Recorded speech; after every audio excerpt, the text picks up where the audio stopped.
Hello बच्चों, let's read the question. The question is the work done in turning a magnet of magnetic moment m by an angle of 90 degree from the meridian is n times the corresponding work done to turn it through an angle of 60 degree. ठीक है, पहली बार हम magnet को meridian से 90 degree के angle पर turn कर रहे हैं, तो जो वो वर्क डन आता है वो n टाइम्स है वर्क डन का जब हम उसको टर्न कर रहे हैं 60 डिग्री से फ्रॉम द मेरिडियन। तो देखो, इस क्वेश्चन को करने के लिए हमारा जो की कॉन्सेप्ट रहेगा, उस की कॉन्सेप्ट में हमें पता होना चाहिए कि जब भी हम क्या करेंगे, किसी भी मैग्नेट, सपोज ये हमारे पास क्या है, मैग्नेटिक फील्ड है इस तरह से, और इसमें हमने मैग्नेटिक फील्ड को इनिशियली जो है वो मेरिडियन पर रखा है, मतलब इसके पैरेलल में रखा है। इस तरह से हमारी मैग्नेट रखी हुई है, मतलब मैग्नेटिक फील्ड और इसका मैग्नेटिक मोमेंट m है। तो इनिशियली m और b के बीच में जो एंगल बन रहा है वो पैरेलल है, इसका मतलब 0 डिग्री का एंगल बन रहा है। अब हम इसको टर्न कर रहे हैं पहले 90 डिग्री के एंगल से, मतलब अब पहले हमने क्या किया, पहली जो पोजीशन थी उसमें हमने इसको मेरिडियन से 90 डिग्री के एंगल पर टर्न किया इस तरह से। ठीक है, मतलब m और b के बीच में जो एंगल बन रहा है वो क्या है, 90 डिग्री है। मतलब थीटा इनिशियल इतना था और थीटा फाइनल जो हो गया वो 90 डिग्री हो गया। इस ये टर्न करने में जो हमें वर्क डन करना पड़ा वो हमने मान लिया W1 है। उसके बाद हमने इसको 60 डिग्री के एंगल से टर्न किया।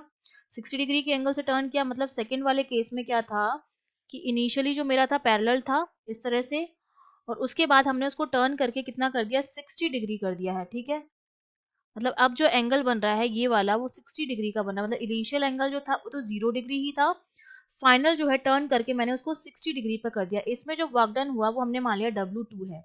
तो हमें जो दे रखा है कि जो W1 है वो n टाइम्स ऑफ W2 है, ये हमें क्वेश्चन में गिवन है। हम जानते हैं कि किसी भी बार मैग्नेट को मैग्नेटिक फील्ड में टर्न करने के लिए जो वर्क डन करना पड़ता है, क्योंकि जब हम किसी बार मैग्नेट को मैग्नेटिक फील्ड में रखते हैं उस पर लगता है टॉर्क, जो किसके बराबर होता है, m क्रॉस b के बराबर होता है, मतलब एम बी साइन थीटा के बराबर होता है, ये टॉर्क होता है।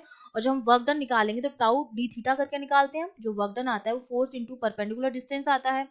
और जब टाउ के केस में निकालते हैं तो टाउ डी थीटा करके निकालते हैं। जो वर्क डन हमारे पास जो आता है वो हमें मिलता है mb cos theta 1 minus cos theta 2।